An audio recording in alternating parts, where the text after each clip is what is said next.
सोलम से बना है, सोलम से सॉइल। अब हम लोग जरा इसमें दिमाग लगाते हैं। पिछले क्लास में हम लोग पढ़े थे मृदा के बारे में। अमेरिका का सेंटर और भारत के सेंटर द्वारा अलग अलग तरह का डिस्ट्रीब्यूशन किया गया था, और उसी में हम लोग organic layer, acidic layer, basic layer, इस सभी की चर्चा हम लोग कर चुके थे। और मुख्य रूप से टॉपिक चल रहे थे मृदा का संस्तरण। संस्तरण का मतलब होता है कि इसमें जो जो लेयर है उसके बारे में स्टडी करना। तो ये पिछले क्लास में हम लोग यहां तक देखे हुए थे। अब आज का क्लास थोड़ा सा हम आगे की ओर बढ़ाएं तो हम लोग देखें कि मिट्टी के अंदर, इस मिट्टी में किन किन चीजों का मिश्रण है। तो हम लोग देखे थे कार्बनिक पदार्थ भी, अकार्बनिक पदार्थ भी, दोनों की बात सुन चुके थे। उसमें किन चीजों का मिश्रण है, बालू का अंश कितना है, कौन कितना है, इसके आधार पर इसको हम कई भागों में बांटते हैं। एक को कहते हैं क्ले। क्ले का हिंदी होता है कांप। क्ले से जस्ट बड़ा होता है स्लिट, और स्लिट का मतलब होता है गाद। इससे जस्ट बड़ा हम लोग करेंगे तो सैंड, और सैंड से जब बड़ा करेंगे तो इसी को हम लोग कहते हैं ग्रेबल। ग्रेबल। तो ये हम लोग देखें, सैंड मीन्स आप जानते हो बालू होता है, सैंड मीन्स बालू हो गया, और ग्रेबल का मतलब इसको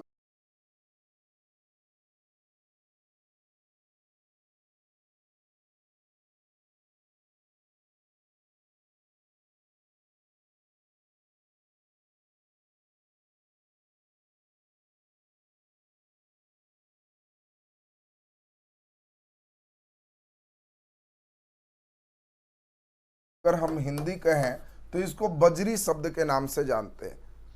देखो कई बार यहां से भी प्रश्न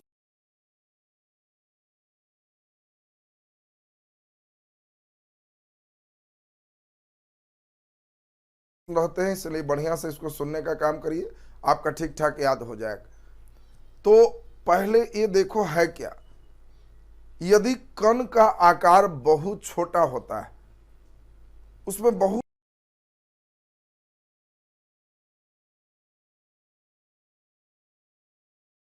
छोटे छोटे रेत हैं, तो उसको हम लोग क्ले कहते हैं। इस सबसे छोटे कण वाले क्ले।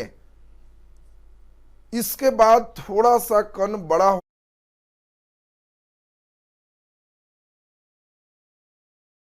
होगा तो इसको गाद कहते हैं। गाद कीचड़ टाइप में हल्का। उससे थोड़ा बड़ा होगा तो ये सैंड है, बालू। और बालू से भी बड़ा होगा तो इसको ग्रेबल, बजरी कहते हैं। आप देखना, अगर कहीं भी बहुत ज्यादा लंबा बोरिंग कराओगे अगर मोटर के लिए, तो हो सकता है मिस्त्री कहे तुमसे कि अंदर में ग्रेबल डालना पड़ेगा। तो तुमको लगेगा कि क्या डालने कह रहा है ग्रेबल।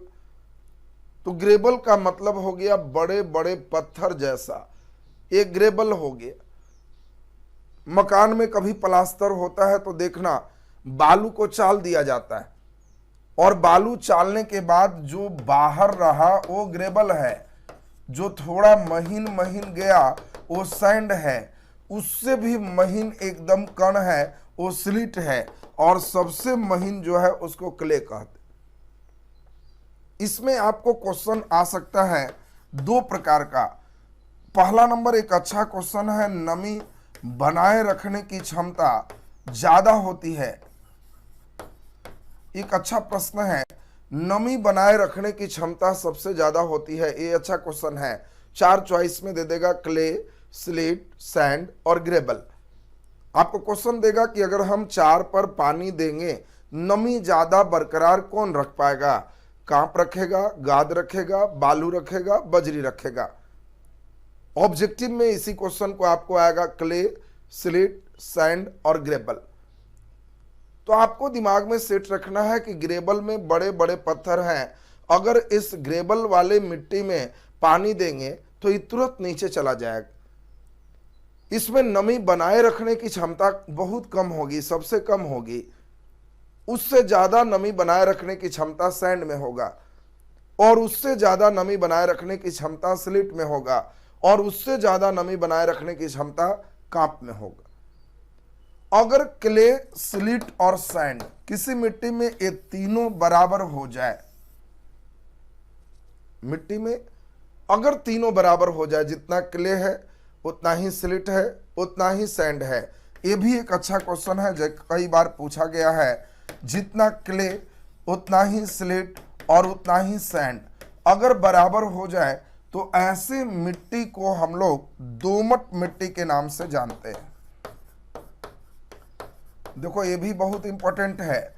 आपसे पूछा जाएगा कि बताओ दोमट मिट्टी, तो आप कहोगे, कई बार लड़के को हम 8 प्रकार की मिट्टी पढ़ा देते हैं और फिर मिट्टी आते हैं दोमट मिट्टी, तो कहता है कि जा दोमट पढ़े ही नहीं है। दोमट जलोढ़ का ही टाइप्स में आएगा और नदियों के द्वारा इस प्रकार की क्रिया हो जिसमें क्ले, स्लीट और सैंड ये तीनों की मात्रा बराबर हो जाए तो ऐसे मिट्टी को दोमट मिट्टी कहते हैं। और यह मिट्टी वन के लिए बहुत ही उपयोगी मिट्टी है। दोमट एक बहुत अच्छा उपजाऊ मिट्टी है, जब जलोढ़ है तो उपजाऊ होगा ही, तो ये वन के लिए बहुत ही उपयोगी मिट्टी हो गया। तो हम लोग को कई बार यहां से जो आपको सेक्शन हमने समझाया, यहां से क्वेश्चन आपको पूछे जाते हैं। कण के आकार पर मिट्टी में कौन कौन नाम उसका हम देते हैं, तो बड़े बड़े सबसे ज्यादा हुआ तो ग्रेबल नाम दिए, उससे छोटा हुआ तो सैंड है, उससे छोटा हुआ तो स्लिट है, सबसे छोटा हुआ तो क्ले। पूछा जाएगा कि इसमें सबसे छोटा कौन है, सबसे बड़ा कौन है, तो ये भी क्वेश्चन एक अच्छा है। आप आराम से छोटा से बड़ा सजा सकते हैं, क्ले, स्लेट, सैंड और ग्रेबल। फिर पूछा जाएगा नमी बनाए रखने की क्षमता, तो इधर सबसे कम है, इधर बढ़ते चला जाएगा। 3 का भाग बराबर होगा तो इस मिट्टी को क्या कहेंगे, दोमट मिट्टी। और दोमट मिट्टी वन के लिए बहुत उपयोगी है।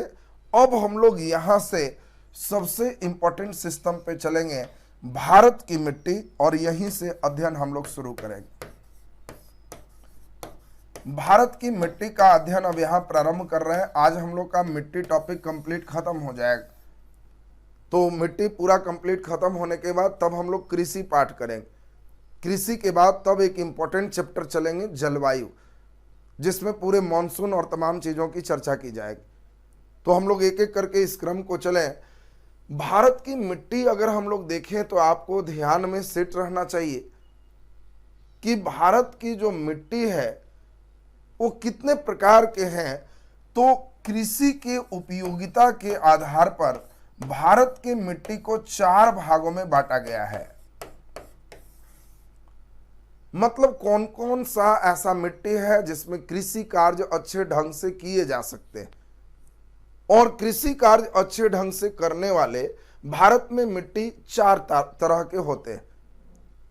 लेकिन बाद में जो हमारे कृषि के लिए जो भारत की संस्था है, जिसको कहते हैं Indian council for agriculture research, इसको ICAR के नाम से जानते हैं। ये है Indian council for agriculture research, भारतीय कृषि अनुसंधान परिषद। तो ये जो भारतीय कृषि अनुसंधान परिषद हैं, इनके अनुसार से भारत में 8 प्रकार की प्रमुख मिट्टी पाई जाती है और कई गौण तरह की भी मिट्टी है। लेकिन ये 8 टाइप्स की मिट्टी सभी को क्लियर होना चाहिए। अब देखो क्वेश्चन आपको अगर आए कि कृषि के अनुसार से भारत में कितने तरह की मिट्टी है, ये शब्द लगा देगा तो 4 ही होगा, उस चॉइस में 8 दिखाई नहीं देगा आपको। लेकिन अगर तुमको क्वेश्चन डायरेक्ट दे दे ICAR के अनुसार, या कृषि शब्द हटा दे, भारत में कितने प्रकार की मिट्टी पाई जाती है, तो आंसर 8 होगा। भारत में 8 प्रकार की मिट्टी पाई जाती है। अब ये 8 प्रकार की मिट्टी कौन है, उनके बारे में कैसे प्रश्न रहेगा, ये पूरे डिटेल अभी हम लोग को सुनना होगा। तो हम लोग को ये भाग क्लियर हो गया। Indian council for agriculture research के अनुसार, भारतीय कृषि अनुसंधान परिषद के अनुसार भारत में 8 प्रकार की मिट्टी पाई जाती है। अभी 8 टाइप्स की मिट्टी को अभी हम डिस्कस कर रहे हैं और हम उम्मीद करते हैं कि सभी लोग खूब बढ़िया से यहां पर ध्यान देंगे और खूब अच्छा से समझेंगे। आपके लिए ये मानचित्र हमने लाया है। इस मानचित्र पर ही जो भी प्रश्न उठते हैं उस पर हम चर्चा करेंगे। आप देख पा रहे हैं कि ये जो क्षेत्र आपको दिखाई दे रहा है, यहाँ से हम चलते हुए पूरा उत्तर प्रदेश, बिहार, बंगाल और ये हम लोग देख रहे हैं तटीय क्षेत्र जो आपको दिखाई दे रहा है, इन क्षेत्रों में यहाँ से लेके कुछ असम तक, अरुणाचल भी हल्का इन करता है और यहाँ तक जो मिट्टी पाई जाती है ये भारत के सबसे अधिक क्षेत्रफल में विस्तृत मिट्टी है और इस मिट्टी को एलुवियल सॉइल के नाम से जानते हैं, जिसको जलोढ़ मिट्टी कहते हैं। खूब ध्यान दीजिएगा, हम प्रयास कर रहे हैं कि इससे जो भी प्रश्न रहे आप सभी के दिमाग में तुरंत इन कर जाए और क्वेश्चन एकदम सही बनना शुरू हो जाए। जलोढ़ मिट्टी से जो भी आपको प्रश्न बनेगा, इसी मिट्टी को दूसरा नाम कछारी मृदा भी कहते हैं। इंग्लिश में एक ही नाम मिलेगा आपको, एलुवियल सॉइल। हिंदी में कई बार बच्चे जलोढ़ पढ़ के जाते हैं, कछारी मृदा दे सकता है, तो कछारी कह लो, एलुवियल सॉइल का ही नाम है ये। इससे जितने तरह का प्रश्न है उसको ठीक से सुनिए और एक एक करके सभी बात को दिमाग में बैठाइए। पहला इससे सबसे इंपॉर्टेंट बात है कि यह भारत के सबसे अधिक क्षेत्रफल में विस्तृत है। ये सबसे इंपॉर्टेंट है कि यह भारत के सबसे अधिक क्षेत्रफल में विस्तृत है। रिवर्स क्वेश्चन आएगा कि भारत के सबसे अधिक क्षेत्रफल में विस्तृत मिट्टी कौन है, तो आंसर होगा जलोढ़ मिट्टी। जलोढ़ मिट्टी भारत के सबसे अधिक क्षेत्रफल में विस्तृत मिट्टी है। दूसरा नंबर हम जब इसमें चलेंगे तो दूसरा काफी इंपॉर्टेंट है और उसको सुनिए तो यह भी आपका क्लियर हो जाएगा। दूसरा सबसे प्रमुख चीज है कि इसका नाम है जल ओढ़, नाम ही है जल ओढ़। तो जल ओढ़ का मतलब ये नदी के द्वारा बिछाई गई मिट्टी है, यानी इस मिट्टी का निर्माण नदियों के जल से हुआ है। और ये जो मैदानी भाग आप देख रहे हो, इसमें सिंधु नदी, गंगा नदी, ब्रह्मपुत्र नदी, इनके द्वारा ये उत्तर भारत में जलोढ़ मिट्टी का निर्माण है। और बाकी नीचे जो तुम देख रहे हो ये गोदावरी, कृष्णा, कावेरी के समुद्र तटीय क्षेत्र में भी एक मिट्टी का निर्माण मुख्य रूप से हुआ है। तो हम समझते हैं कि जलोढ़ मिट्टी बनता कैसे है, ये भी आपका क्लियर हो गया। नदियों के द्वारा जलोढ़ मिट्टी का निर्माण होता है। अगला नंबर हम लोग चलें, जलोढ़ मिट्टी एक काफी उपजाऊ मिट्टी है। अगर कभी भी धान की कृषि करना है, गेहूं की खेती करना है, तो जलोढ़ मिट्टी में सभी खेती किए जा सकते हैं। जो बच्चे बिहार का स्पेशल एग्जाम दे रहे हो, जो बच्चे यूपी का स्पेशल एग्जाम दे रहे हो, तो उन लोग को डायरेक्ट क्वेश्चन कभी कभी यहां से नहीं आके हम भारत पढ़ा रहे हैं और आपको प्रश्न दे देगा कि बिहार में सबसे ज्यादा पाए जाने वाली मिट्टी कौन है। अब सोचो, हम आपको पढ़ा दिए भारत और वो कह दिया बिहार में सबसे ज्यादा पाई जाने वाली मिट्टी। अब चॉइस नाम बड़ा जबरदस्त देगा, जलोढ़ नहीं देगा, दे देगा केवाल मिट्टी, चिकनी मिट्टी, दोमट मिट्टी, कछारी मिट्टी, ऐसे कर देगा। अब उस समय लड़के लगे कंफ्यूज होने की, बा कौन सी मिट्टी अब हम टिक लगाए। तो आप खुद समझ रहे हो कि यहां के क्षेत्र में हमारा कछारी मिट्टी ही ज्यादा पाए जाते हैं। अब कछारी मिट्टी से जो और क्वेश्चन बनता है उन सभी चीज को हम लोग सुन लें तो आपको सभी चीज क्लियर होते चला जाएगा। इसको हम लोग कई भागों में बांटते हैं। एक का नाम इसमें कहते हैं भावर, दूसरा का नाम इसमें कहते हैं तराई, तीसरा का नाम आप लोग अक्सर नाम सुने होंगे कि कहां घर पड़ता है, तो कहेगा दियारा क्षेत्र में, दियारा भी इसमें नाम आ सकता है। अगला नंबर नाम हम लोग सुनते हैं तो इसका नाम हो सकता है बांगर।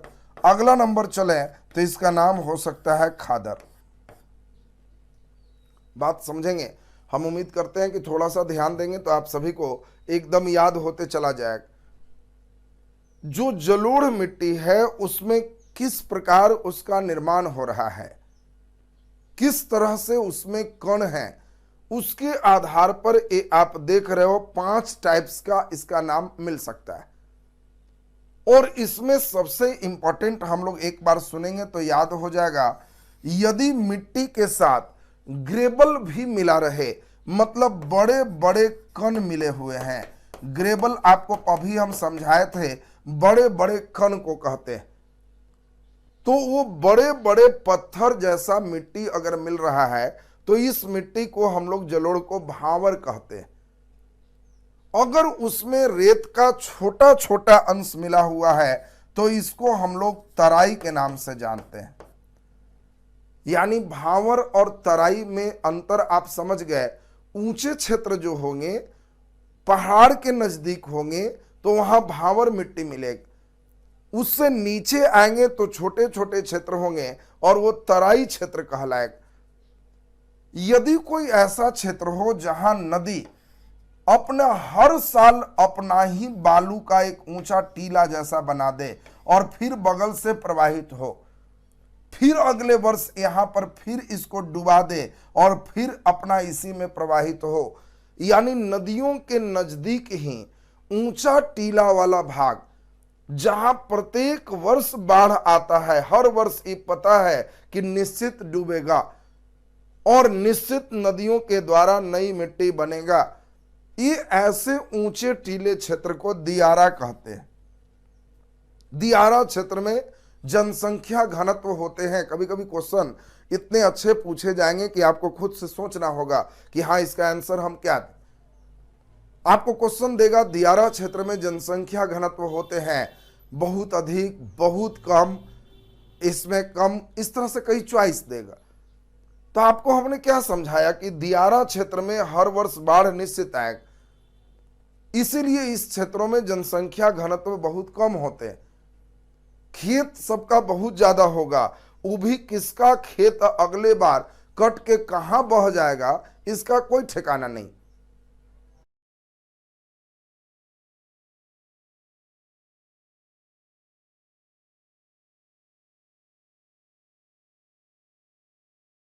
और ये सब गंगा में भी कई बड़े बड़े दियारा हैं। बाढ़ का दियारा क्षेत्र, मोकामा, ये सभी का तुम देखोगे तो दियारा टीला वाला क्षेत्र बड़ा नामी है।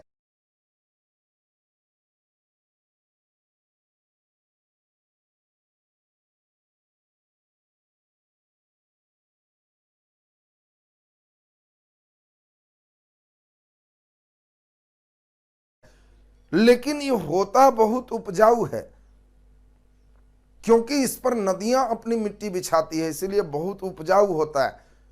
यहां मक्का, सब्जी, ये सभी की खेती बहुत अच्छी होती है दियारा क्षेत्र में। इसके बाद हम लोग चलें तो इसमें 2 प्रकार का और है जिसको हम लोग को सीखना है। अगर कोई पुराना जलोढ़ है, बहुत पहले नदी के द्वारा गया और फिर नदी वहां निकल गई और फिर बार बार बाढ़ नहीं आ रहा है, तो वैसे पुराने जलोढ़ मिट्टी को ही बांगड़ कहते हैं और नए जलोढ़ मिट्टी को हम लोग खादर कहते हैं। फिर से हम लोग सुनेंगे, पुराने जलोढ़ मिट्टी को बांगर कहते हैं, नए जलोढ़ मिट्टी को खादर कहते हैं। ऊंचा टीला नुमा स्ट्रक्चर को दियारा कहते हैं। मिट्टी में जब रेत के छोटे छोटे कण होते हैं तो तराई कहते हैं, रेत के बड़े बड़े कण होते हैं तो इसको भांवर कहते हैं। तो अब हम समझते हैं कि ये चीज जलोढ़ मिट्टी से आपका जो क्वेश्चन होगा आप आराम से इसको बना सकते हो। अब दूसरा नंबर चलते हैं। देखिए सबका ध्यान एकदम बोर्ड पे रहना चाहिए, पूरा ध्यान दोगे, जितनी बात सुना रहे हैं उतना ध्यान से सुन लोगे, लगभग बातें आपको याद हो जाएगी। एक बार और फिर पढ़ लोगे तो सब इससे क्वेश्चन जहां बनाओगे बन जाएगा। दूसरा नंबर जब हम चलते हैं तो दूसरा नंबर आप खुद देख पा रहे हो, एक बड़ा क्षेत्र आपको यहां पर दिख रहा है और ये जो बड़ा क्षेत्र आप देख पा रहे हो ये क्षेत्र का ही नाम है, यहां भी विस्तृत है। ये मिट्टी का नाम है काली मिट्टी। अब काली मिट्टी से क्या क्या क्वेश्चन हो सकता है इसको बढ़िया से आपको सुना दे, फिर काली मिट्टी कंप्लीट हो जाएगा तो लाल और पीली मिट्टी देखेंगे। तीसरा नंबर जब कंप्लीट हो जाएगा तो चौथा लेटराइट मिट्टी देखेंगे। ये 4 ऐसे हैं जिस पर अभी हम वर्तमान में खेती कर रहे हैं। बाकी फिर हम यहाँ पे समझेंगे पर्वतीय मिट्टी, मरुस्थलीय मिट्टी, लवणीय और क्षारीय, और तब हम लोग देखेंगे पीट या दलदली मिट्टी। 8 प्रकार के मिट्टी की अभी चर्चा चलेगी, और तब उसके बाद हम आपको प्रश्न साथ साथ भी ले चल रहे हैं, फिर क्वेश्चन राउंड चलेगा तो और स्पष्ट एकदम बेस आ जाएगा। तो चलिए जरा हम लोग ध्यान दें, काली मिट्टी के बारे में हम लोग जरा सुनते हैं। काली मिट्टी के बारे में सबसे इंपॉर्टेंट जो पहलू है उसको सुन लिया जाए, फिर आपको हम इसमें एक साथ सभी का डिस्कशन करेंगे। इस मिट्टी का निर्माण मुख्य रूप से क्रिटेशियस काल में हुआ। इससे मेन कई क्वेश्चन जो पूछते हैं उन सभी प्रश्न को चले। कभी कभी पूछा जाएगा आपको कि काली मिट्टी का निर्माण किस काल में हुआ है, तो आपको ध्यान रखना है कि काली मिट्टी का निर्माण क्रिटेशियस काल में हुआ है। अब दूसरा नंबर एक सबसे इंपॉर्टेंट है जिसकी चर्चा कर दें तो ये भी सबका क्लियर हो जाएगा। काली मिट्टी जो आप देख रहे हैं, ये काली मिट्टी मुख्य रूप से दरारी उद्भेदन के द्वारा ये उत्पन्न हुआ है। 2 चीज हम लोग यहां पर नाम सुनेंगे, दरारी उद्भेदन से भी क्वेश्चन आपको यहां पर पूछे जाते हैं। ये क्या है हम आपको समझाएं। देखो 2 चीज है, अगर ज्वालामुखी एक ही जगह से निकल रहा है तो इसको हम लोग केंद्रीय उद्गार के नाम से जानते हैं, और अगर 2 प्लेट एक दूसरे से दूर हैं और लगातार ये फैलते जा रहा है तो इसको हम दरारी उद्गार के नाम से जानते हैं। 2 चीज यहां पे आ रहा है, अगर एक सेंटर से निकल रहा है तो केंद्रीय उद्गार, अगर दरार से निकल रहा है तो दरारी उद्गार। और अगर कभी भी आपको ध्यान रखना है कि केंद्रीय उद्गार होता है तो उस कंडीशन में आपको दिमाग में सेट रखना है कि यहां ज्वालामुखी पर्वत का निर्माण करेगा। दूसरी बात ध्यान दीजिए, दूसरी बात आपको दिमाग में सेट रखना है, देखो साउंड में कोई दिक्कत नहीं है। दूसरी बात ध्यान रखना है कि अगर दरारी उद्गार अगर चलता है तो दरारी उद्गार में आपको ध्यान रखना है कि यहां पर्वत नहीं बनेगा, ये फैलेगा, और यही दरारी उद्गार से यहां पर से फैलते हुए ये जो अंदर के जो पदार्थ तरल निकलते हैं उनको हम मैग्मा, जब फैलता है तो लावा कहते हैं। तो ये बहुत इंपॉर्टेंट क्वेश्चन आपको यहां पे आएगा। ये तीनों ही इंपॉर्टेंट है। कौन सी मिट्टी लावा निर्मित है, कौन सी मिट्टी मैग्मा निर्मित है, कौन सी मिट्टी दरारी उद्भेदन से हुआ है, किस मिट्टी का निर्माण क्रिटेशियस काल में हुआ है, ये सभी का आंसर काली मिट्टी।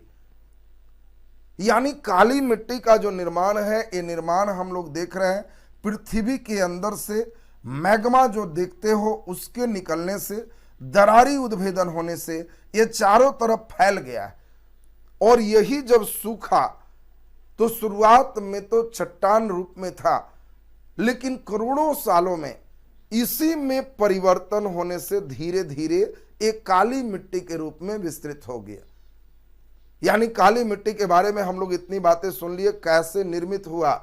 जलोढ़ तो नदियों के द्वारा निर्मित हुआ है, लेकिन इसमें हम लोग देखें कि इसका निर्माण दूसरे ढंग से है, और वो भी हम लोग को क्लियर होगी। अब तीसरा इंपॉर्टेंट हम लोग सुने, ये जो काली मिट्टी है, इसका स्थानीय नाम कई बार पूछा जाता है, और इसको स्थानीय नाम में रेगुर मिट्टी के नाम से हम लोग जानते हैं। आपको क्वेश्चन आएगा कि बता दो इसमें क्वेश्चन में कि काली मिट्टी का स्थानीय नाम क्या है, तो आंसर रेगुर मिट्टी।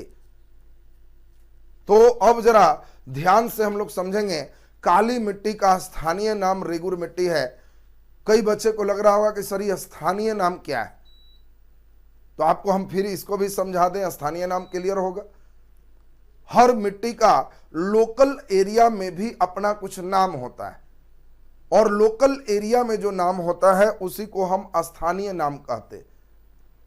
जैसे आपका भी लोकल एरिया में कुछ नाम है, 17 का आपका भी लोकल एरिया में अपना घर में कुछ नाम होगा, बाहर जाओगे तो अपना कुछ अलग नाम होगा।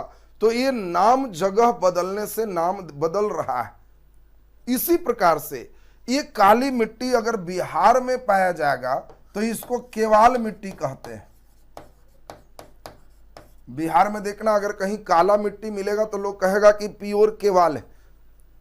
और केवाल मिट्टी में कभी साइकिल चलाना अगर भीग गया है तब तो ये मिट्टी का पूरा लक्षण तुमको समझ में आ जाएगा। अगर एकदम बढ़िया केवाल मिट्टी है तो पैर यहां रखोगे तो आगे बढ़ने के लिए डेग उठाने की जरूरत नहीं है, खुद ससर के आगे बढ़ जाओगे। साइकिल अगर चलाओगे तो साइकिल के चक्का में इतनी मिट्टी एक दूसरे से सटेंगे कि लगेगा ट्रक का चक्का बन गया है। यानी आप समझ सकते हो कि इस मिट्टी में कुछ गुण है। पहला इंपॉर्टेंट गुण है नमी बनाए रखने का गुण, बहुत इंपॉर्टेंट। सबसे ज्यादा नमी बनाए रखने के जो गुण है वो काली मिट्टी में। ये वर्ल्ड लेवल का सबसे अच्छा मिट्टी में इसकी तुलना की जाती। विश्व की सबसे अच्छी जो मिट्टी है उसका नाम चेरनोजेम है।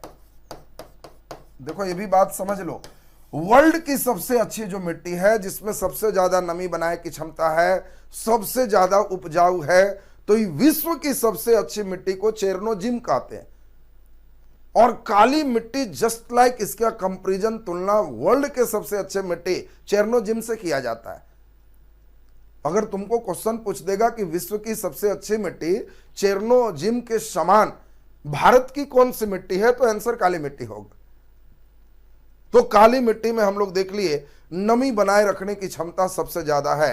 अगला इसी से क्वेश्चन मुख्य रूप से आता है, काली मिट्टी में एक और गुण होता है, यदि इसको सूखने के लिए छोड़ दो, इसमें पानी नहीं दो, तो इस मिट्टी में सबसे ज्यादा बड़ा बड़ा दरार उत्पन्न होता है। इतना दरार फिर किसी मिट्टी में नहीं होगा, बाकी में होगा, हल्के होंगे। काली मिट्टी के दरार इतने बड़े बड़े होते हैं कि किसी व्यक्ति का पूरा पैर उसमें फंस सकता है। और इसमें अगर हल्का भिंगाए और कुछ दिन छोड़े तो ऑटोमेटिक उसके मिट्टी के पार्टिकल अलग होते हैं, इस प्रकार से कि लगता है कि इस मिट्टी में अपने आप किसी ने जुताई किया है। इसीलिए इसमें एक शब्द मिलता है स्वतः जुताई। ये भी आपको एक इंपॉर्टेंट शब्द है। बहुत अच्छा क्वेश्चन है, किस मिट्टी में स्वतः जुताई करने का गुण होता है, अपने आप लगता है कि जुत रहा है, तो ये मिट्टी हमारी काली मिट्टी है।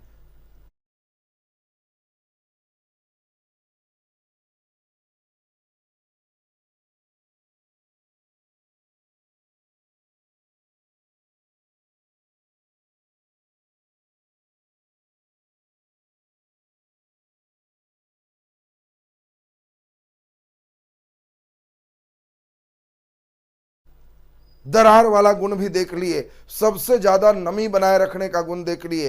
इस मिट्टी का नाम रेगुर मिट्टी। कॉपी कलम लेके बैठिएगा, जितने गुण बता रहे हैं वो एकदम फटाफट आपका चलना चाहिए कि हाँ ये प्रॉपर्टीज हो गया। और उसको एक बार अपने भाषा में, हमारे भाषा का पीडीएफ पढ़ोगे वो तो इमरजेंसी है। पीडीएफ ठीक है मिलेगा, लेकिन कब, वो उसके लिए है जिनका एग्जाम में इतना कम समय बचा है कि पूरे वीडियो देखते हुए लिख पाना संभव नहीं। तब तो सही चाहिए उनको कि वो पेज पढ़ ले और फटाफट अध्ययन कर ले। या जो लोग जॉब में हैं, इतना समय नहीं मिल पा रहा, वो नौकरी करने के बाद भी ईश्वरीय प्रेरणा से अभी भी पढ़ने का उनके अंदर एक लगन उत्साह है, तो उनको तो किसी तरह वक्त बचाना है, वक्त चुराना है, तो उन लोग एकदम तेजी में सुनेंगे और उनके लिए पीडीएफ ठीक। जो बैठ के दिन भर घोलटनिया मार के सूतोगे, खा खा के केवल आराम करोगे, और उसके बाद भी तुमको पीडीएफ चाहिए, क्या करोगे इतना समय बचा के?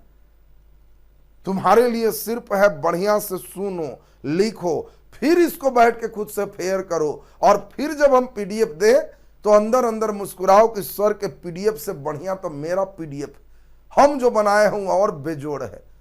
तो सर तुम्हारे दुखी नहीं होंगे और खुश होंगे कि वाह मेहनती स्टूडेंट कुछ है।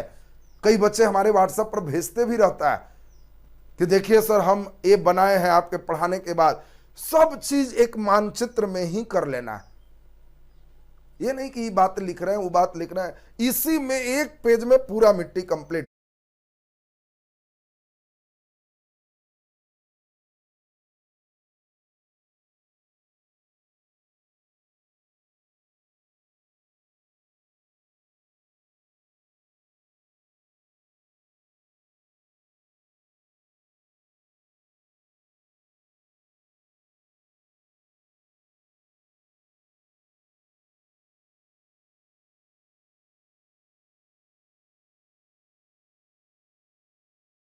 सब, इसी में एक पेज में पूरा मिट्टी कंप्लीट, सबके बारे में गुण होगा। और तेजी में परीक्षा नजदीक है, एक पेज पढ़े आपका पूरा का पूरा कंप्लीट होगा। ये सब कोशिश करो स्वतः बनाने का, तो तुमको बनाने के क्रम में आधा से ज्यादा याद हो जाएगा, वो तुम्हारे लिए सबसे ज्यादा फायदा करेगा। तो हम लोग अभी सुन रहे हैं स्वतः जुताई का गुण, स्थानीय नाम रेगुर मिट्टी, सूखने के बाद बड़े बड़े दरार, नमी बनाए रखने की क्षमता सबसे ज्यादा। इस मिट्टी की तुलना विश्व की सबसे अच्छी मिट्टी चेरनोजिम से किया जाना। ये मैग्मा या लावा के द्वारा बना है, दरारी उद्भेदन से निकला है और क्रिटेशियस पीरियड में बना है। अब एक दो और इंपॉर्टेंट बात चलेंगे तो काली मिट्टी कंप्लीट हो जाएगा। काली मिट्टी कपास के लिए सबसे उपयोगी मिट्टी है, यह भी सबसे इंपॉर्टेंट आपका प्रश्न है। जिससे सूती वस्त्र हम लोग बनाते हैं, उस कपास के लिए सबसे अगर उपयोगी मिट्टी की बात हो तो काली मिट्टी है। यानी आपसे पूछा जाएगा कि बताओ कपास के फसल के लिए सबसे उपयोगी मिट्टी कौन है, तो फिर आंसर आपका काली मिट्टी होगा। अगला एक और बहुत इंपॉर्टेंट है, काली मिट्टी का विस्तार सबसे ज्यादा किस राज्य में है। यह भी क्वेश्चन कई बार आ चुका है। हम जितने भी प्रश्न आ चुके हैं या आने की संभावना है, सब पे चर्चा करेंगे। इसके बाद भी तुम्हें कुछ लगता है कि हम ये नया पॉइंट सीखे हैं तो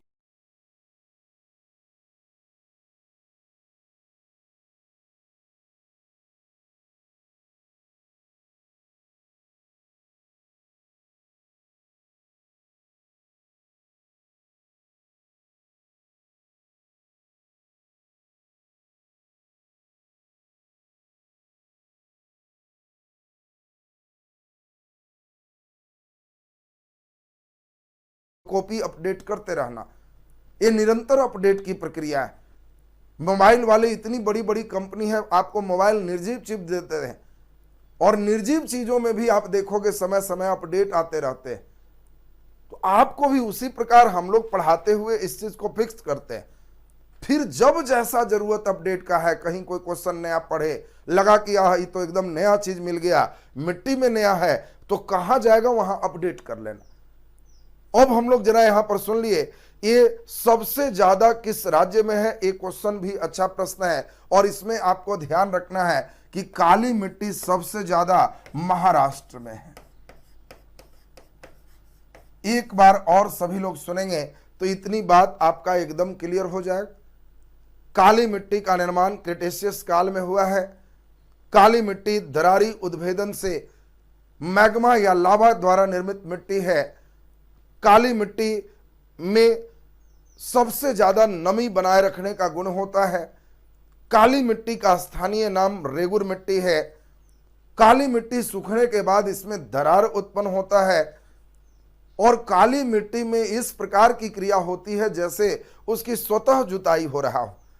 जुताई माने मिट्टी को अलग थलग एक दूसरे के कण से करना। खेत इसीलिए जोतते हैं कि ज्यादा से ज्यादा पानी अंदर की ओर एब्जॉर्ब करे। कई बच्चे ये भी बात सुन के बड़ा परेशान होता है कि सर अपने आप कैसे जुत जाएगा, ट्रैक्टर कैसे चल जाएगा, हल कैसे चल। अरे क्यों खेत जोतते हो? खेत जोतने का एक ही उद्देश्य है कि कैपिलरी ट्यूब इतनी अच्छी हो जाए कि जब पटवन करे तो पानी अंदर तक चला जाए, यही जोतना है। एक बार केवल मिट्टी को छोड़ दो, एक महीना जोतोगे नहीं तब भी उसकी कैपिलरी ट्यूब इतने बड़े बड़े खुल जाएंगे कि पटवन दोगे इस खेत को, पटेगा 10 खेत बाद अंदर अंदर पानी निकलेगा। रात भर मोटर चलाओगे तो मालूम चलेगा कि जा पानी कहां गया पता ही नहीं चल रहा है। तो इस समझ लो इतनी बढ़िया स्वतः जुताई उसकी हो गई। और काली मिट्टी कपास के लिए सबसे इंपॉर्टेंट है और इसका सबसे ज्यादा हिस्सा महाराष्ट्र में पाया जाता है। तो हम समझते हैं काली मिट्टी का फेज ये भी आपका कंप्लीट होगी। अब हम लोग फिर इसमें नए सिस्टम में चल रहे हैं, अगले मिट्टी की ओर चलते हैं। तो नेक्स्ट अगला हम लोग के लिए इंपॉर्टेंट है लेटेराइट मिट्टी। लेटेराइट मिट्टी की बात थोड़ा सा कर लें तो लेटेराइट मिट्टी का स्टेप आपको क्लियर हो जाएगा और उम्मीद है लेटेराइट ठीक से आप समझेंगे। लेटेराइट मिट्टी के बाद तब लाल और पीला मिट्टी हम लोग देख लेंगे जो यहां आपको दिखाई दे रहा है। और ये 4 मिट्टी हम लोग देखेंगे कृषि के लिए एक थोड़ा उपयोगी मिट्टी है। अब इसके बाद 4 और मिट्टी की चर्चा होगी जो कृषि के लिए बहुत उपयोगी नहीं। तो हम लोग जरा ध्यान दें, लेटेराइट मिट्टी की जब बात चलेंगे तो इसको लैटिन शब्द लेटर से बना है और ये लेटर मीन्स ईंट होता है। बात पर ध्यान देंगे, आपको तुरंत याद होते चला जाएगा। लेटेराइट मिट्टी लेटर शब्द से बना है और लेटर मतलब क्या होता है? ईंट। यह मिट्टी बहुत ज्यादा लाल रंग का होता है और इसका कलर ईंट के कलर के समान होता है। इतना ही नहीं, यह मिट्टी ईंट बनाने में सबसे ज्यादा उपयोगी भी है। इसको अगर जमा करके और अगर पकाया जाए तो बहुत बढ़िया इससे ईंट भी तैयार होता है। इसीलिए लेटेराइट मिट्टी का संबंध आप कई बार जोड़ने रहता है तो भवन निर्माण से ये हो सकता है। एक बार क्वेश्चन आया किस मिट्टी का संबंध भवन निर्माण के लिए है, और वहां पे चॉइस में अगर लेटेराइट देगा तो सबसे अच्छा आंसर यही होगा। अब थोड़ा सा हम आपको बात समझा दें। लेटेराइट मिट्टी तभी बनते हैं जिस क्षेत्र में तीव्र वर्षा हो और इसमें तीव्र धूप हो, टेम्परेचर कह सकते हो। यानी जिस भाग में बहुत तेज गर्मी और बहुत तेज वर्षा हो, तो ज्यादा वर्षा और ज्यादा टेम्परेचर के कारण इसके ऊपरी सतह का जो भी सिस्टम है वो बह जाता है और इसमें सबसे ज्यादा लोहा और एल्युमिनियम के ऑक्साइड बच जाते हैं। कभी कभी पूछा जाएगा लोहा और एल्युमिनियम के ऑक्साइड की अधिकता होती है तो वो भी लेटेराइट होगा। और जो बहने की क्रिया है इसका एक अलग नाम है जिसको निछालन प्रक्रिया कहते हैं। मतलब मिट्टी में लगातार पानी पड़ रहा है और उसके ऊपरी लेयर उससे बह जा रहे हैं, तो इस क्रिया को हम लोग निछालन कहते हैं। एक बार ये भी क्वेश्चन आया है कि किस मिट्टी का निर्माण वर्षा के निछालन द्वारा संभव होता है, तो फिर आंसर लेटेराइट ही हो जाएगा। निक्षालन का मतलब ऊपरी सतह का बहना। और इस मिट्टी में एक और गुण है, अगर यह मिट्टी सूख जाए तो सूखने के बाद एक कठोर हो जाते हैं, लेकिन अगर इस मिट्टी को गीला कर दें तो ये दही के समान लपलपा हो जाते हैं। ये भी इंपॉर्टेंट। ये मिट्टी सूख जाएगा तो एकदम कठोर ईंटा जैसा बिना पकाए कठोर है, लेकिन अगर इसको गीला करोगे तो सबसे बढ़िया कीचड़ मटका फोड़ वाला होली, ये सबसे बढ़िया लेटेराइट से हो सकता है। एकदम दही जैसा हो जाएगा और दही जैसा जो इस सिस्टम है उसको हम लोग लपलपा कहते हैं। अब एक बार ये भी क्वेश्चन आया, कौन मिट्टी सूखने के बाद कठोर लेकिन भींगने के बाद दही जैसा लपलपा हो जाता है? और बच्चे बेचारे लपलपाने लगे कि किसमें आंसर में टिक मार।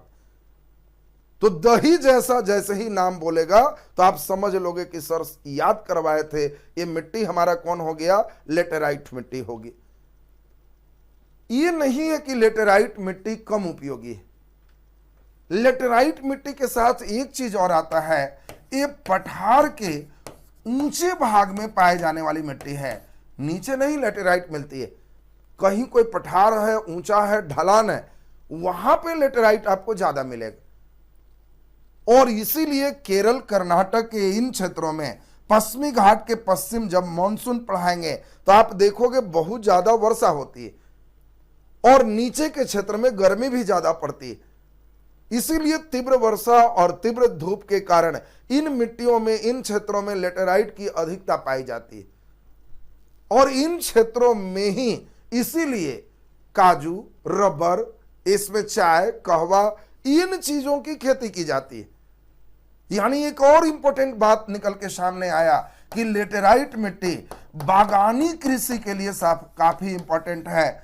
बागानी का मतलब होता है एक ऐसा वृक्ष बगीचा लगा दो जो 1 साल तो पेड़ लगाओगे और उसका उत्पाद कई वर्षों तक प्राप्त करोगे, उसी को कहते हैं वो बगीचा है, बागान है। और बगान वाला जो कृषि है उसको बगानी कृषि कहते हैं।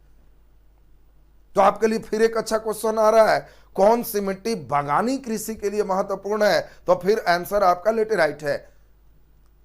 अगला एक और बहुत अच्छा क्वेश्चन है, हम समझते हैं कि लेटेराइट से यह भी एक अच्छा प्रश्न है। लेटेराइट मिट्टी है कोरोमंडल तट पर? क्वेश्चन चॉइस देखना। लेटेराइट मिट्टी भारत में है कोरोमंडल तट पर, मालाबार तट पर, उत्कल तट पर और काठियावाड़ तट पर। तट का आपको नाम दे दे। तो आप सभी को समझाए हैं केरल का यह जो तट है, इस तट का नाम मालाबार तट है और इसीलिए ये मालाबार तट पर लेटेराइट मिट्टी की उपस्थिति ज्यादा पाई जाती है। देखिए क्वेश्चन कितने प्रकार का हो सकता है। कोरोमंडल इस तट को कहते हैं। अब आपको क्वेश्चन रिवर्स देगा, कोरोमंडल तट पर उपलब्ध मिट्टी है तो आंसर जलोढ़ हो जाएगा, लेकिन दे देगा कि बताओ ये मालाबार तट पर उपलब्ध मिट्टी है तो आंसर आपका लेटेराइट हो जाएगा। और इसीलिए तट का नाम शुरू में समझाए थे कि जिस समय आगे का बेस चले उस समय केवल एक शब्द बोलेंगे तो आपको लगना चाहिए कि हाँ पकड़ लिया, ये बेस मेरा क्लियर था। तो अब हम लेटेराइट मिट्टी का एक बार चर्चा कर दे। हम उम्मीद करते हैं कि यहां तक का बेस आपका एकदम सही हो गया होगा। तो पहला नंबर हम लोग सुने, लेटेराइट लेटर शब्द के लैटिन शब्द से बना है जिसका अर्थ ईंट होता है और ये लेटेराइट मिट्टी का भवन निर्माण में काफी उपयोग करते हैं। तीव्र वर्षा और तीव्र धूप के निक्षालन के फलस्वरूप लेटेराइट मिट्टी का निर्माण होता है। निक्षालन शब्द भी आपका क्लियर होना चाहिए। लेटेराइट मिट्टी में लोहा और एल्युमिनियम दोनों के ऑक्साइड की मात्रा अधिक पाई जाती है। लेटेराइट मिट्टी पठारों पर ऊंचे भाग में पाए जाते हैं। लेटेराइट मिट्टी बागानी कृषि के लिए काफी इंपॉर्टेंट है। लेटेराइट मिट्टी सूखने पर ईंट जैसा कठोर लेकिन भीगने पर दही जैसा लपलपा हो जाता है। लेटेराइट मिट्टी केरल कर्नाटक के तटीय भाग या मालाबार तट पर मुख्य रूप से उपस्थित है, पाए जाते हैं। काम खत्म हो गया। तो हम समझते हैं लेटेराइट भी आपका स्टेप क्लियर हो गया। अब लेटेराइट के स्टेप के बाद अब नेक्स्ट हम लोग चौथा नंबर मिट्टी चलेंगे और चौथा मिट्टी भी हम समझते हैं सभी लोग का क्लियर होगा। ये मिट्टी जो तुम देख रहे हो यहाँ पे, इसी मिट्टी का नाम है लाल एवं पीली मिट्टी। इस मिट्टी को कहते हैं लाल एवं पीली मिट्टी। और लाल एवं पीली मिट्टी के बारे में हम लोग सुनेंगे तो चौथा मिट्टी भी आपका क्लियर हो जाएगा। ध्यान दीजिए, ये जो मिट्टी आप इधर देख रहे हो इसका नाम है लाल एवं पीली मिट्टी। सबसे इंपॉर्टेंट एक है, देखो यहां से कोई नदी निकलेगी तो उस नदी के पानी का रंग लाल होगा। जैसे आप जानते हो अमरकंटक से सोन नदी निकलती है, बिहार में जाती है और गंगा से दानापुर के पास मिल जाती है। तो देखो बिहार में अगर किसी नदी से बाढ़ आएगा, कोसी से आएगा, गंगा से आएगा, किसी से आएगा, तो उसका पानी का कलर नॉर्मल सीधा सीधा होगा। लेकिन यदि बिहार में सोन नदी से बाढ़ आएगा तो सोन से बाढ़ आएगा तो इसके पानी का कलर लाल होगा। अब जो लड़के रोहतास में हो, जो लड़के इधर पटना के क्षेत्र में रहते हो, जो लड़के आरा में हो, तो उन सभी जगहों पर सोन नदी प्रवाहित होती है। तो उधर जब भी बाढ़ आएगा तो देखना उस बाढ़ के पानी का कलर लाल होगा। और रेड कलर का पानी देखते ही समझ लेना, आप कोई कहेगा कि यहां फलाना नदी फेंकी है, तुम कहना नहीं सोन फेंकी है। कैसे? तो कहना लाल के कारण, क्योंकि हम मिट्टी पढ़े थे, नीचे से कोई आएगा तो उसमें रेड कलर ही होगा। और इसमें सबसे इंपॉर्टेंट बात आपको समझा दें, फेरस ऑक्साइड के कारण, सॉरी फेरिक ऑक्साइड हो जाएगा, फेरस ऑक्साइड FeO होगा, फेरिक ऑक्साइड Fe2O3 होगा। तो फेरिक ऑक्साइड या इसी को हम कहीं कहीं कहते हैं लोहा के ऑक्साइड या आयरन ऑक्साइड के उपस्थिति के कारण इस मिट्टी का कलर लाल होता है। इंपॉर्टेंट चीज, पहला लाइन सबको क्लियर हो गया। लोहा के ऑक्साइड या आयरन ऑक्साइड या फेरिक ऑक्साइड की उपस्थिति के कारण इस मिट्टी का कलर रेड होता है। दूसरी इंपॉर्टेंट बात हम लोग यहां पर सुनेंगे, वो भी क्लियर होगा। ये मिट्टी भी हम लोग जो देखें, ये मिट्टी में भी उर्वरा शक्ति होती है। इसमें तेलहन फसल अच्छे होते हैं, और तिलहन फसल का मतलब जिससे तेल निकालें, यहाँ पे सूरजमुखी, सोयाबीन, ये सभी अच्छे होते हैं। और इसीलिए मध्य प्रदेश को आप सोया प्रदेश के नाम से भी जानते हो, इधर सोयाबीन की खेती ज्यादा होती है। तो हम लोग देखें, लाल मिट्टी में भी गुण ज्यादा है, आयरन ऑक्साइड की उपस्थिति है इस मिट्टी में भी। उसी प्रकार से जैसे बाकी मिट्टी हमारे यहां बिहार यूपी में जो मिट्टी है, इस मिट्टी में सब चीज खूब बढ़िया है, नाइट्रोजन और फास्फोरस की कमी पाई जाती। उसी प्रकार से लाल मिट्टी में भी नाइट्रोजन फास्फोरस की कमी पाई जाती, ह्यूमस की कमी पाई जाती है। और इसीलिए तुम देखना कि हमारे बिहार यूपी के बेल्ट में नाइट्रोजन की जब कमी है, तो पौधा के लिए सबसे उपयोगी चीज नाइट्रोजन होता है। इस नाइट्रोजन की पूर्ति के लिए बिहार में कोई व्यक्ति खेती करेगा तो अपने खेत में यूरिया जरूर डालता है, और ये यूरिया नाइट्रोजन की पूर्ति करता है। यूरिया का काम है नाइट्रोजन की पूर्ति करना, और इधर के खेत में नाइट्रोजन डाले जाएंगे पूर्ति के लिए यूरिया जरूर डाले जाएंगे। खेती के समय कई बार न्यूज आएंगे कि यूरिया की कमी पड़ी, यूरिया की किल्लत है, किसान लाइन लगाए हुए हैं, तो तुम समझ जाओगे कि वो नाइट्रोजन की पूर्ति करने के लिए यूरिया डाला जा रहा है। यहां भी वही चीज तो तेलहन फसल के लिए इंपॉर्टेंट है। ऐसे इसमें गेहूं का भी उत्पादन हो सकता है।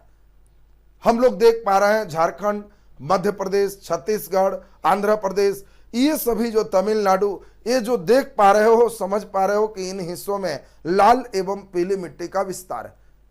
एक बार का क्वेश्चन आया, तमिलनाडु में सबसे ज्यादा किस मिट्टी का विस्तार? अब उस समय परीक्षा हॉल में तुम्हें नक्शा हम इसीलिए दिखा रहे हैं कि परीक्षा हॉल में मत कहना कि सर तमिलनाडु में कौन मिट्टी ज्यादा है, ये आप नहीं लिखा है। तुम्हें फिगर दिखा रहे हैं, खुद मैपिंग देख के समझ जाओगे कि अब उत्तर प्रदेश में कौन मिट्टी ज्यादा है और तमिलनाडु में कौन सा मिट्टी ज्यादा है। ये चित्र देख के आपको समझ में आ जाएगा। और इसीलिए लाल एवं पीली मिट्टी का विस्तार भी आपका क्लियर हो गया। अब 4 के बाद हम लोग अब इंपॉर्टेंट फेज चले। अब यहां से लोड आपका कम है, हम लोग 2 मिट्टी पहले और देख लें, 6 हो जाएंगे, फिर 2 और समझ लेंगे। ये यहां पर जो देख पा रहे हो, ये मिट्टी यहां पर जो देख रहे हैं, ये 50 सेंटीमीटर से कम वर्षा वाले क्षेत्र में है। बात को फिर से समझिएगा।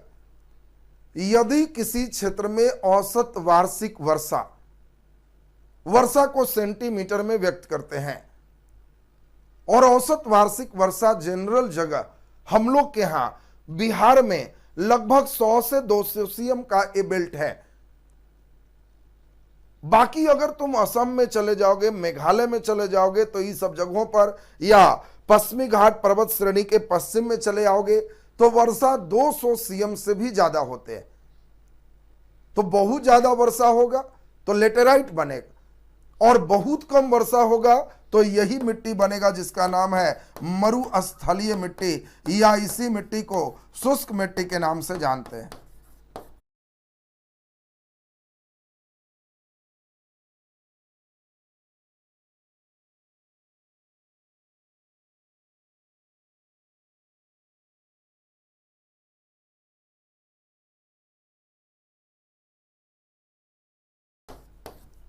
बहुत इंपॉर्टेंट, जरा ध्यान से सुनेंगे।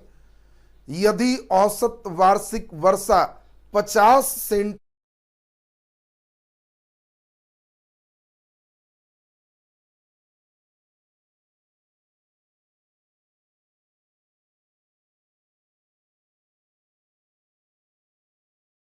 सेंटीमीटर से कम होता है, तो उन स्थानों पर मरुस्थलीय या शुष्क मिट्टी का विस्तार हो जाता है। और भारत में मरुस्थलीय मिट्टी का विस्तार राजस्थान, पंजाब, हम लोग देख रहे हैं हल्का गुजरात, ये सभी जगह पे। ऐसा मत समझना, बच्चों के लिए हम बता देते हैं कि मरुस्थलीय केवल राजस्थान, मार देना ठीक।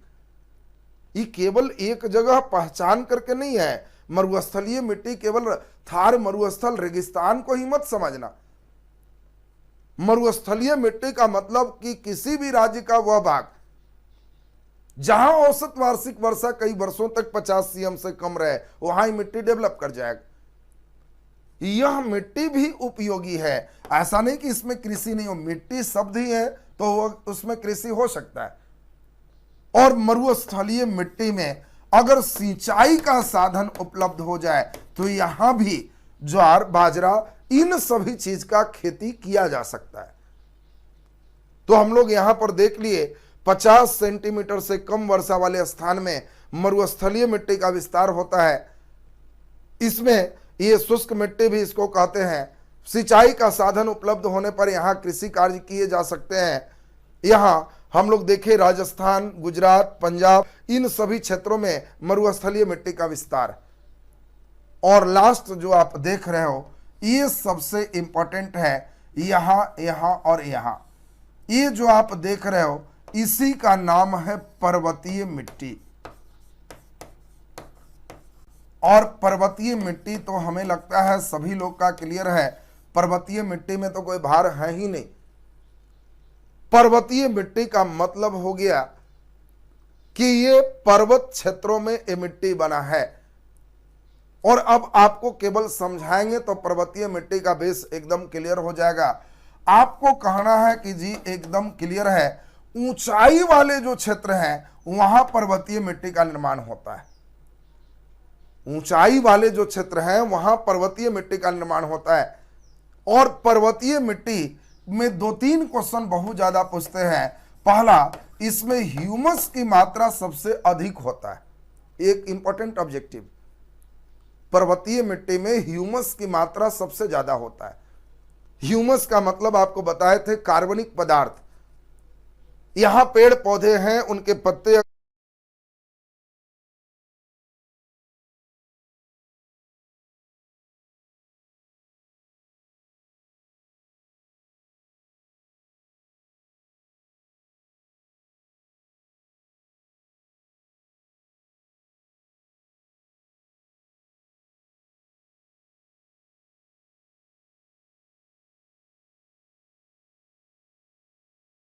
अगर नीचे गिर गए तो वो चुन करके कोई नहीं ले जाएगा, उसी मिट्टी में वो मिलेगा। और इसीलिए वहां पे ह्यूमस की मात्रा बढ़ जाती। और जिस मिट्टी में ह्यूमस बढ़ जाती है वो मिट्टी अम्लीय मिट्टी हो जाती है, इसीलिए वहां पे ह्यूमस की मात्रा बढ़ जाती। और जिस मिट्टी में ह्यूमस बढ़ जाती है वो मिट्टी अम्लीय मिट्टी हो जाते हैं। और अम्लीय मिट्टी में चाय का खेती बहुत अच्छा किया जा सकता है। इसीलिए दार्जिलिंग और कई जगहों पर तुम देखोगे चाय की खेती अच्छी होती है। पर्वतीय मिट्टी कृषि के लिए बहुत उपयोगी नहीं है, लेकिन वन के लिए यह बहुत उपयोगी मिट्टी है, इसीलिए यह काफी हरा भरा क्षेत्र है। अगला नंबर इंपॉर्टेंट हम लोग देखें, यहां पे इंपॉर्टेंट चीज हम लोग देखेंगे सबसे ज्यादा, पर्वतीय मिट्टी का विस्तार किन किन राज्यों में। 2 केंद्र शासित प्रदेश जम्मू कश्मीर लद्दाख, हिमाचल प्रदेश, उत्तराखंड, सिक्किम और अरुणाचल प्रदेश में पर्वतीय मिट्टी का विस्तार है। राज्य एकदम मानचित्र में ठीक से देखो, परीक्षा में क्वेश्चन आएगा कहां पर्वतीय मिट्टी नहीं है, हिमाचल प्रदेश, उत्तराखंड, हरियाणा और सिक्किम। तो आपको सोचना है हरियाणा में पर्वतीय मिट्टी नहीं। तो ऐसे करके मुख्य रूप से आपके क्वेश्चन आएंगे। तो अब 6 प्रकार की मिट्टी आपका कंप्लीट हो गया। हम लोग 6 प्रकार की मिट्टी में देख लिए। पहला एलुवियल सॉइल, जलोढ़ मिट्टी। जलोढ़ के बाद दूसरा नंबर जो हम लोग पढ़े ये देखे लैटेराइट मिट्टी।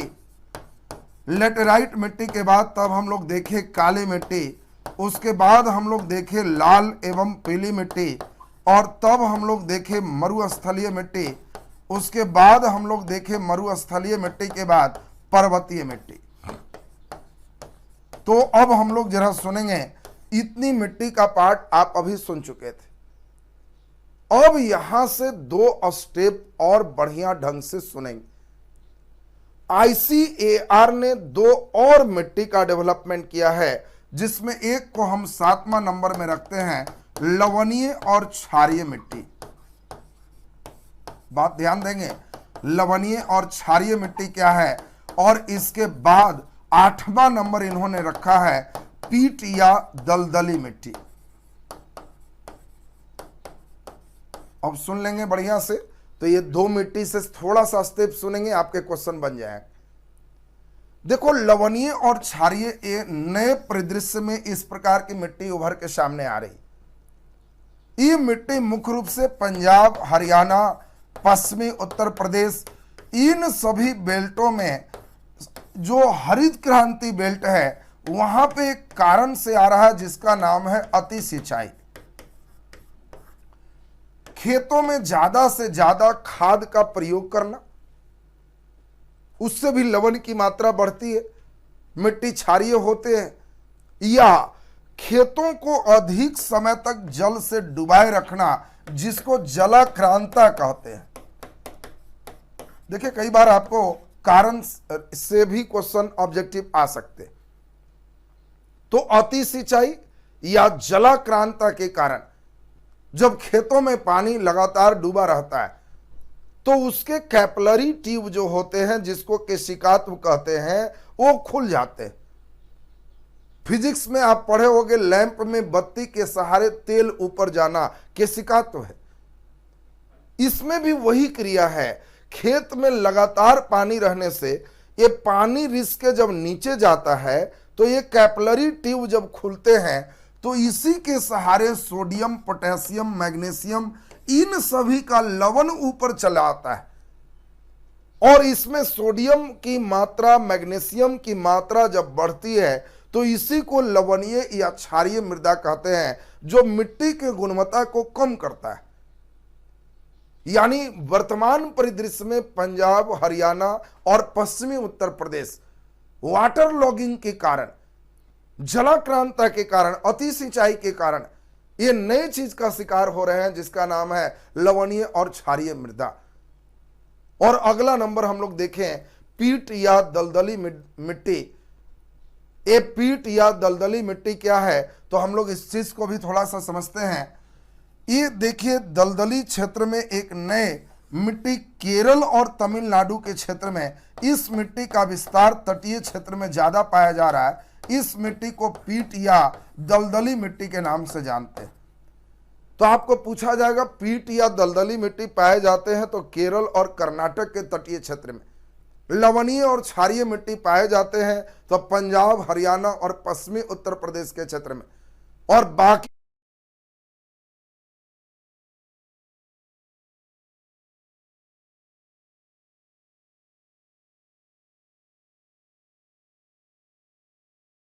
सभी मिट्टी आपको पूरा का पूरा कर दिया गया। अब मिट्टी का सेक्शन आपको कंप्लीट हो गया।